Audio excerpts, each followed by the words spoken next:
Assalamualaikum warahmatullahi wabarakatuh. Perkenalkan, nama saya Rosa Amelia dari kelas C4 Manajemen dengan NPM 101200033. Perkenalkan, nama saya Kaulan Karima dari kelas C4 Manajemen dengan nomor pokok mahasiswa 10120025. Di sini saya akan menjelaskan rancangan kerja. Dalam suatu perusahaan perlunya disusun atau dibangun suatu organisasi yang fungsinya dapat memberikan informasi kepada seluruh anggotanya dalam suatu kegiatan pekerjaan. Dalam sebuah organisasi tentu juga diperlukan terbentuknya suatu rancangan kerja yang sesuai dengan kebutuhan pekerja. Rancangan kerja dirancang sesuai dengan kemampuan dan keterbatasan pekerja dalam melakukan pekerjaan. Tentunya dalam suatu organisasi juga diperlukan teknologi sebagai keseluruhan aspek yang menyangkut proses transformasi input menjadi output, sehingga organisasi tersebut dapat mencapai tujuan yang akan dituju. Sehingga di dalam suatu organisasi, kedua aspek tersebut mempunyai keterkaitan hubungan satu sama lainnya. Perencanaan menjadi satu hal penting karena berperan sebagai penunjang terlaksananya program yang telah ditentukan, termasuk dalam hal membuat dan menyusun suatu perencanaan kerja. Rencana kerja merupakan serangkaian proses yang berfungsi sebagai pendukung dalam mencapai tujuan. Adanya rencana kerja akan menjadikan pekerjaan setiap karyawan lebih terarah dan akan meminimalisir terjadinya ketidakpastian atau pemborosan. Dalam beberapa hal, rencana kerja sangat mirip dengan proposal.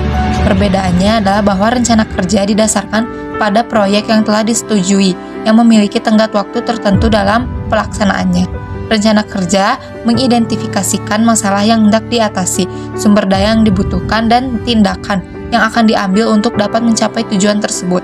Oleh karena itu, sebuah rencana kerja menyediakan kebutuhan dari pelaksana, kelompok sasaran, manajer perencana, komite dewan, dan para donor, tidak hanya pada satu proyek, melainkan juga dari program dan organisasi. Pengertian rancangan kerja.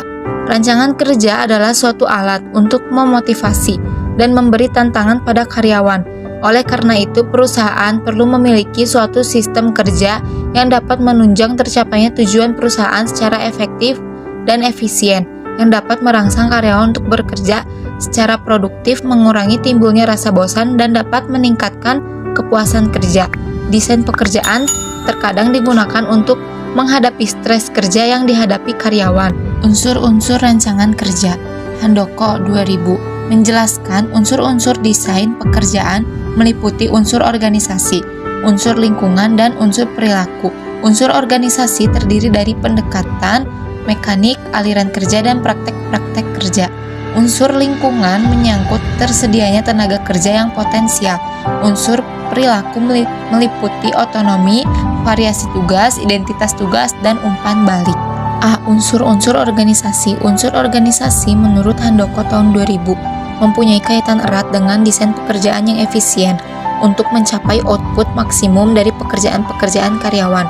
Dengan adanya efisiensi di dalam pelaksanaan kerja akan menentukan spesialisasi yang merupakan kunci dalam desain pekerjaan. Karyawan yang melakukan pekerjaan secara kontinu menyebabkan karyawan terspesialisasi dan selanjutnya dapat memperoleh output lebih tinggi. B. Unsur-unsur lingkungan. Faktor lingkungan yang mempengaruhi desain pekerjaan adalah tersedianya tenaga kerja yang potensial, yang mempunyai kemampuan dan kualifikasi yang sesuai dengan kebutuhan perusahaan dan pengharapan-pengharapan sosial, yaitu dengan tersedianya lapangan kerja, serta memperoleh kompensasi dan jaminan hidup yang layak. Handoko tahun 2000. C. Unsur-unsur perilaku. Unsur perilaku menurut Sondang tahun 2003 perlu diperhitungkan dalam mendesain pekerjaan. Unsur perilaku tersebut terdiri dari A. Otonomi, bertanggung jawab atas apa yang dilakukan. Bawahan diberi wewenang untuk mengambil keputusan atas pekerjaan yang dilakukan. B. Variasi merupakan pemerkayaan pekerjaan yang bertujuan untuk menghilangkan kejenuhan atas pekerjaan yang rutin, sehingga kesalahan-kesalahan dapat diminimalkan. C. Identitas tugas untuk mempertanggungjawabkan pelaksanaan tugas dan pekerjaan. Maka pekerjaan harus diidentifikasikan, sehingga kontribusinya terlihat, yang selanjutnya akan menimbulkan kepuasan. D. Umpan balik diharapkan pekerjaan yang dilakukan oleh karyawan mempunyai umpan balik atas pelaksanaan pekerjaan yang baik, sehingga akan memotivasi pelaksanaan pekerjaan selanjutnya. Metode rancangan kerja. Setiap organisasi atau perusahaan mempunyai cara tersendiri dalam membuat desain pekerjaan untuk seluruh anggota sesuai bagiannya masing-masing. Dalam membuat desain pekerjaan, komunikasi antara atasan dan bawahan harus diperhatikan, karena desain pekerjaan dalam suatu organisasi dan proses komunikasi adalah hal yang tidak dapat dipisahkan. Sunarto, tahun 2005. Inti dalam membuat desain pekerjaan adalah bagaimana membuat semua pekerjaan yang ada disusun secara sistematis. Desain pekerjaan membantu dalam menjelaskan pekerjaan, apa yang harus dikerjakan, bagaimana mengerjakan pekerjaan tersebut, berapa banyak pekerjaan yang harus dilakukan, dan bagaimana ketentuan yang harus dijalankan sehingga pekerjaan dapat diselesaikan. Sunarto, tahun 2005. Dalam job design terdapat 3 metode, yaitu job rotation, job enlargement, dan job enrichment. Suatu organisasi tidak harus menggunakan ketiga metode job design secara bersamaan, tergantung kondisi organisasi tersebut. Kali ini saya akan membahas teknologi.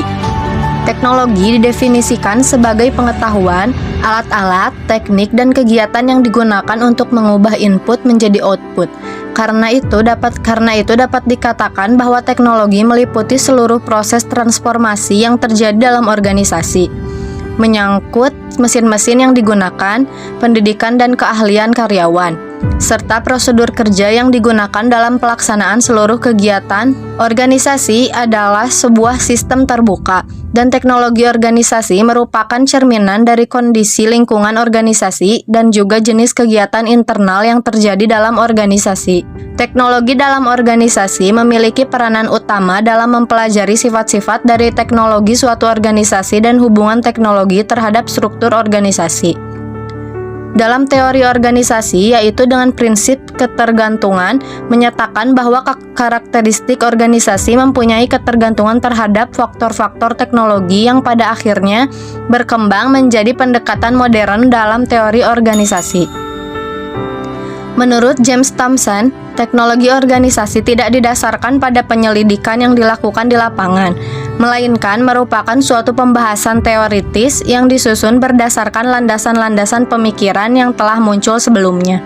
Pembahasan mengenai teknologi organisasi dilakukan dengan membedakan organisasi menjadi dua jenis, yaitu organisasi perusahaan manufaktur dan organisasi non-manufaktur.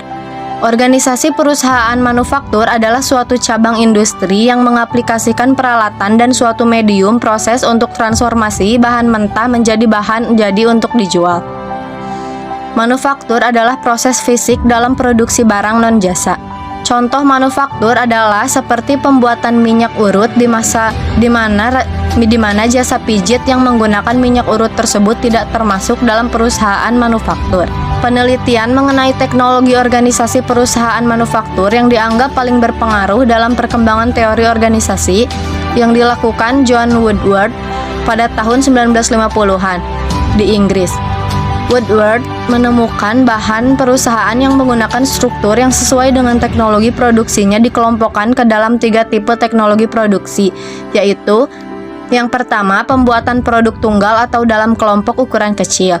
Yang kedua, produk massal atau dalam kelompok ukuran besar. Dan yang terakhir, produksi menurut proses. Yang selanjutnya yaitu teknologi dalam organisasi. Thomson mengelompokkan teknologi organisasi menjadi 3 jenis yang masing-masing menggambarkan jenis hubungan yang terjadi dengan konsumen maupun jenis kegiatan internal yang terjadi dalam organisasi. Yaitu yang pertama, teknologi perantara. Mediating technology digunakan untuk menghubungkan beberapa klien yang satu sama lain tidak dapat dihubungkan secara langsung. Misalnya jika hubungan langsung tersebut memerlukan ongkos yang besar ataupun karena terlalu rumit untuk dilaksanakan. Yang kedua, teknologi rangkaian panjang, long link technology. Pada jenis teknologi ini, kegiatan organisasi terdiri dari tahapan-tahapan kegiatan yang berurutan. Hasil dari suatu kegiatan menjadi input bagi kegiatan berikutnya, berurutan hingga akhirnya produk siap digunakan oleh konsumen. Yang ketiga, teknologi intensif, intensive technology. Teknologi intensif ini merupakan kumpulan dari beberapa jenis pelayanan khusus yang keseluruhannya digabungkan untuk melayani klien.